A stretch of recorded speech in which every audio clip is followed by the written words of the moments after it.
समुद्रात एका स्पीड बोटने जोरदार धक्का दिल्याने नीलकमल बोट बुडाली आहे। 77 प्रवाशांची सुटका तर एका व्यक्तीचा मृत्यू।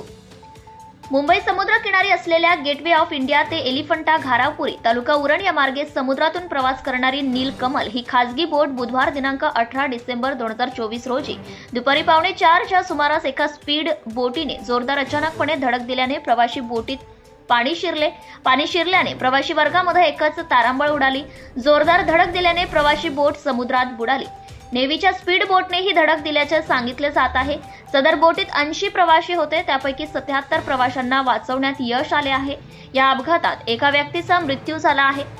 भारत सरकारच्या संरक्षण विभागाच्या नेव्ही स्पीड बोटीवरील चालकाचा ताबा सुटल्याने हा अपघात झाल्याचं समजतंय। अपघात झालेल्या नागरिकांची हेलिकॉप्टरने तसेच नौदल आणि कोस्ट गार्डकडून बचाव कार्य केले गेले। इतर बेपत्ता प्रवाशांचा शोध कार्य सुरू आहे। अपघात घडल्यानंतर एका प्रवाशाने बोटीत असताना वेळेत लाईफ जॅकेट दिल्या नसल्याचा आरोप केलाय।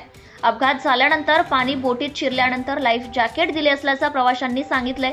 या संदर्भात नीलकमल या खासगी बोटीचे मालक श्री पडते यांनी सांगितले की एका स्पीड बोटमुळे सदर घटना घडली आहे। स्पीड बोट ही प्रवासी बोटीच्या आजूबाजूला फिरत होती व थोड्या वेळात स्पीड बोटाने प्रवासी बोटला जोरदार धडक दिली, त्यामुळे ही घटना घडली असल्याचं त्यांनी सांगितलंय। महाराष्ट्र न्यूज लाईव्ह साठी उरण प्रतिनिधी Vitthal मगदाबादे। Subscribe now and press the bell icon. Never miss an update.